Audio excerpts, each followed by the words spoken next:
from the Fox 5 studios.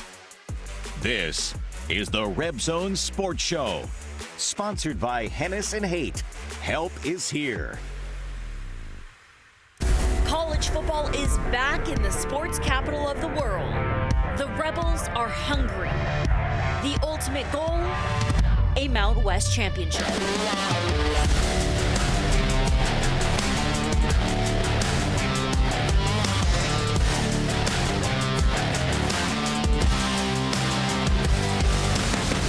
UNLV ready to win on a national stage. Ready to make history. Chasing to be champions.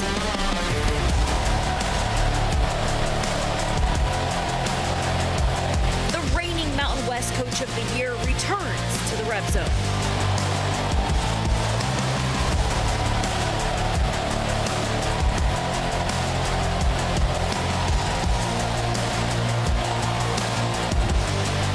Our town, our team.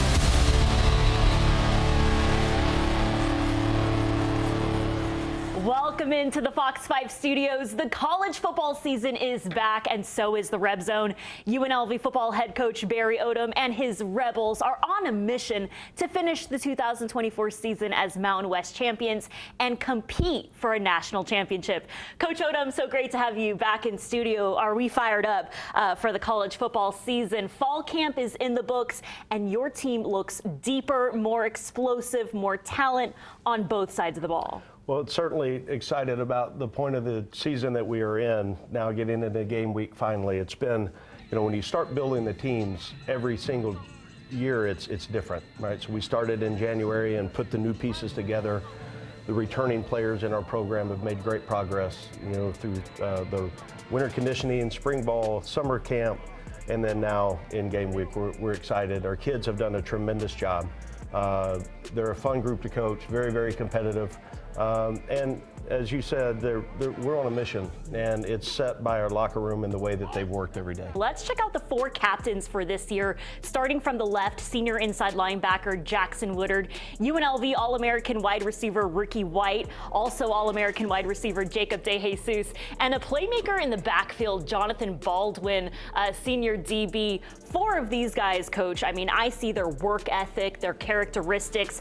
Why choose these four men as captains? Well, the great thing about the way that we do our captain voting is the team votes on who they want to represent them. And this year was a little bit unique. Obviously, those four were voted by our team, but then we had so many other guys on the team that received votes and meaningful votes. So to me, that tells a story a little bit about how many leaders we really have in the locker room. Those four guys, the great thing is on the group that was voted captain this year, those four, if you've seen it, you watch them practice, their practice habits are just like game day, every single day. And the way that they bring it, it's infectious throughout the team, and we're certainly excited about those four being our captains this year. Yeah, speaking of leadership, three quarterbacks battling for the starting job this season. The former Mountain West Freshman of the Year returns as a true senior this fall as an experienced quarterback with 10 career starts behind center. He has one full year of Brennan Marion's go-go offense under his belt, and Jacob DeJesus has praised Cameron Friel's strong arm and accuracy at fall camp. Let's move on to Hajj Malik Williams, who spent 5 years at Campbell. He left as the Campbell's career passing leader in yards with 8,326 and touchdowns totaling 58 at the FCS school. Williams spent the spring and summer here in Las Vegas and is praised for his communication, his leadership, and his experience by his teammates. And the last Rebel competing for the starting job is Matthew Sluka, the two-time Walter Payton Award finalist. Spent 4 seasons at Holy Cross. Last season, Sluka set the NCAA Division I record for rushing yards in a game by a quarterback with 330 on the ground against Lafayette. The dual threat quarterback also played lacrosse in high school, and Sluka has showed off his ability to take the ball downfield at practice and also launch a deep ball to Ricky White. So, Coach, 3 quarterbacks fighting for the starting job. What have you seen from each of them this fall camp? Well, the one thing you look out of that position is we need the person to command leadership. They need to take care of the football. And then at the end of the day, they're going to be judged, as we all are, on wins and losses. We need the winning characteristics on what that looks like. smart play, leader and commanding of the offense and understanding, and all three have done a tremendous job, I believe, in every single day getting a little bit better and understanding the system, understanding the scheme, and then within the play call, what we're trying to achieve, and then going through the progression of the reads and all the RPO games that we have, and delivering the ball, get the ball to our playmakers out in space, let them to go to work. So all three, I think, are in a position that we can play winning ball with any of those three guys, and all three are a little bit different, but have some similar characteristics as well that will be efficient in our offense. Here's more from the quarterbacks on Coach Marion's dynamic go-go offense. I love everything about it. You know, I think we're the best offense in the country. It's so dynamic. You know, I mean, really, no matter who's, you know, at the quarterback position, it plays to a factor of your strengths. You know what I mean? We do a lot of different things. You can't really get a beat on it, and you know, it's the quarterback is the point guard. And in any situation like that, you know, no defense should be able to be right. You know, we make the right decision. So that's the lovely part about the offense. I think the RPO game, you know, we're running some new stuff from where I ran previously, but I like it a lot. You know, it gives you a lot of options, you know, a lot of different dimensions. I like the two-back stuff. You know, we did a little bit of that previously in my last school, but, you know, definitely some new formations, new things like that I really like. You know, it's just different matchup problems, different personnel groupings. You know, so overall, I really like the offense. I like how fast it is.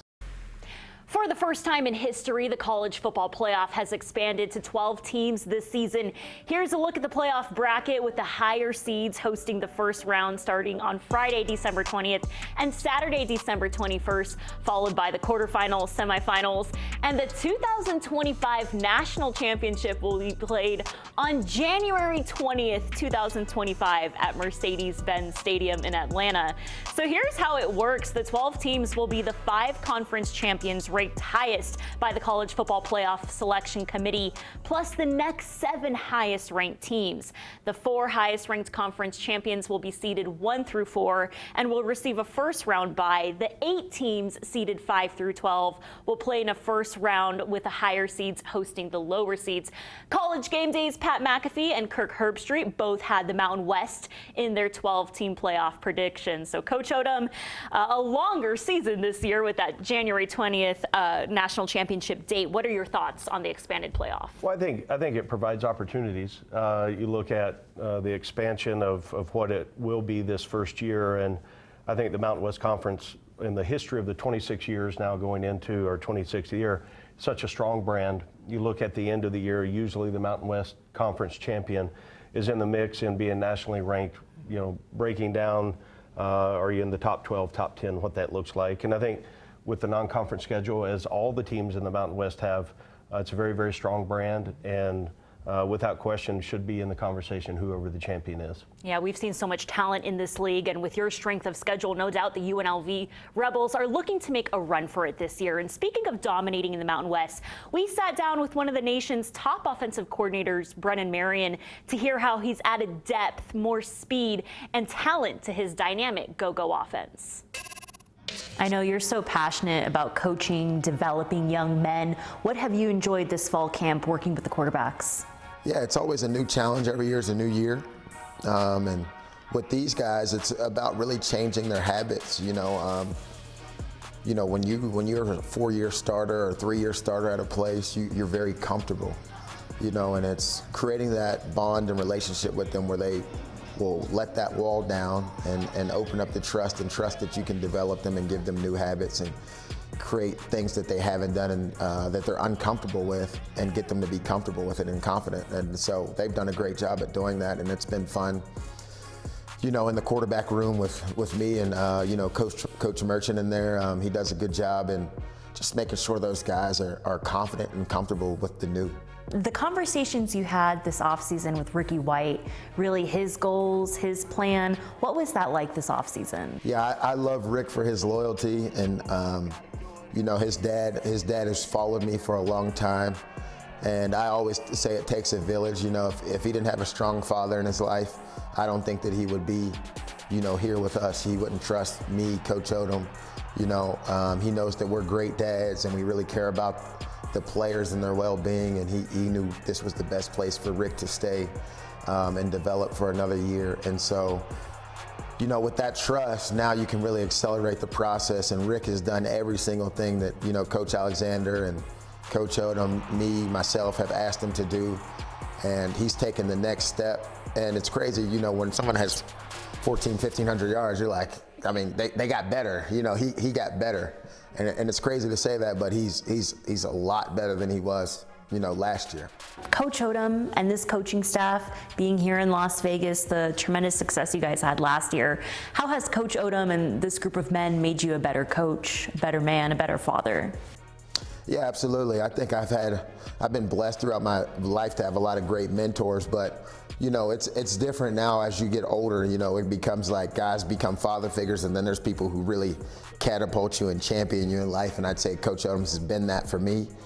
You know, throughout this whole offseason process, there's been nothing but let's put this plan together, let's have a plan of action, let's do this, let's get better. How do we, you know, it's been great, you know, back and forth communication to really achieve our goals and dreams and aspirations and take care of this team. And, you know, nobody's more consistent and more, you know, when you talk about a real accountability partner, you know, Coach Odom is that guy. He's not going to let anybody slip or fall, you know, and so he's really on guys. If you don't make it in his systems because you really chose not to, not because he didn't want to see you succeed, and that's what I really you know, enjoy and love about him. Coach Odom, year 2 working with Brennan Marion. What do you love about his passion, his dedication to these young men? Well, I think you look at the way that we all grow in the profession, but then from year to year, the things that Coach has done on the offensive side on piecing together now, you know, a new set of players, and then taking the guys that were here on last year's roster and improving their play. Very innovative in what he's done. And, you know, we're so fortunate that out of 10 coaches, 9 of them are back from last year. You know, the 3 coordinators being back, that's unique in college football to be able to have. I know that through the offseason, we had a number of coaches that had other opportunities and they chose to stay here. So that helps so much with the continual growth of your program. And Coach Marion has done a great job on that side of the ball, on coordinating, giving us a chance to win, and then putting guys in position to have success. Yeah, it's been fun to watch how fast, how dynamic this go-go offense is at fall camp. And the Rebels say they have the best coaching staff in the country. Coming up next, we'll hear more from UNLV's defensive coordinator, Mike Shearer, on the physicality, depth, and leadership he's seeing from his more mature and experienced defense this season. The RebZone returns after the break. Yeah, I mean, I think there's a lot of different messages. If personally I could pick one, it'd be finish. And then obviously that goes back to last year and how we ended the season, and we got to finish better. Our goal is a championship. I've said it multiple times. Our team knows that. As a brotherhood, we're all on a mission, and when everyone's on a mission, it's hard to get a team off that's all on a mission together that loves each other like we do. But yeah, my statement to the team would be to finish. Welcome back to the RebZone. Team captain Jackson Woodard is determined to lead his Rebels back to the Mountain West Championship and hoist up a title trophy at the regular season. Coach, what leadership and stronger communication are you seeing on the defensive side of the ball? Yeah, I think just another year in the system helps, and there's confidence, the true confidence built on that side because of the work that they put in. And, you know, I've always believed that the better defense you had, the more communication takes place. And that starts in the meeting room and walkthroughs, and then that carries over to live situations. And, you know, when everybody's on the same page, then there's confidence within the group. They can play fast.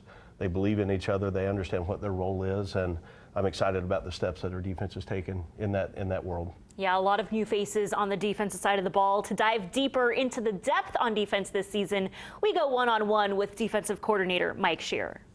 Set, go. Good, good. I see you very active, very hands-on with the linebackers. You know, these are long, hot days, but talk about your passion for being a teacher out there. When I first started coaching football, I was coaching 6th graders. I really didn't think I wanted to do this. And then through the 6th graders, it's the most pure form of football. It's stand here. He comes to you, tackle him, be disciplined, don't move. You know, this is where you stand on the field, and it's the most pure thing, and you start to learn that like these kids, every word you say, it's like they're gonna do what you say. It's like, okay, you better not say something wrong, because they're gonna do exactly what you say. And you know, that grew my love of really just wanting to help these kids get better. And I think as I got back into college, it was the same thing, where it's like, hey, I just want this kid to be good. I don't, you know, whatever else comes with it, good for him. Like, I just want him to be good. I want Jackson Ward to be the best football player, all of them, right? And so I tell him that every day. I say, some days I'm crazy and I'm getting after you, but it's because I love you. I had to tell him that today, okay? And it's because I want him to be really, really good. And so I have high expectations for him. Coach Vance Weiss was talking about the defensive line, just so many weapons this year. What can you tell fans about how these guys are looking? We're a lot more experienced than we were last year. Obviously, the addition of Doyle is huge, but then you think you return a guy like Alexander Whitmore, Fisher K-Mac, and then you got Jalen Dixon on the outside, Osei.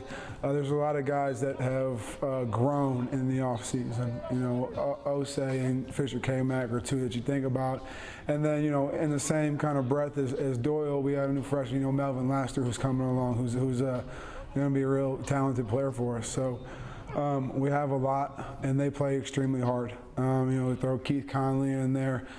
They've all got game experience, and they're learning exactly what it takes, play in and play out, and how to help each other and work together. A lot of new faces in the secondary. Really talk me through the process this offseason of getting those guys here. Yeah, I mean, you know, when you look at, you know, things that didn't go right for us last year, you realize, you know, we got to, you know, the pass game was a big area that we wanted to improve in the offseason, and so you look around and you know, we had guys that left that we had to fill, and we were able to get guys that we're very familiar with, have a lot of experience, smart football players, wise football players, but really, you know, a lot of motivation at the end of last year to go get better, and that's what we try to do. We try to improve everywhere we could possibly improve. So, you know, those last 3 games of last year, we don't feel that way again. And, you know, this year with the schedule we got, you know, we got to be better. Welcome back to the RebZone Las Vegas. It's game week. The Rebels are 6 days away from their 4 p.m. kickoff on the road at Houston on Saturday. Over Mountain West Media Days, I learned you have a close relationship with Willie Fritz. What have you learned about his program? Well, I've known Willie a long time, and he's been successful and has had success everywhere he's been, from junior college level all the way up to where he is now in the Big 12. And a lot of respect for him. I know his team will be physical. They'll be very, very well coached. And, you know, they had a lot of roster turnover.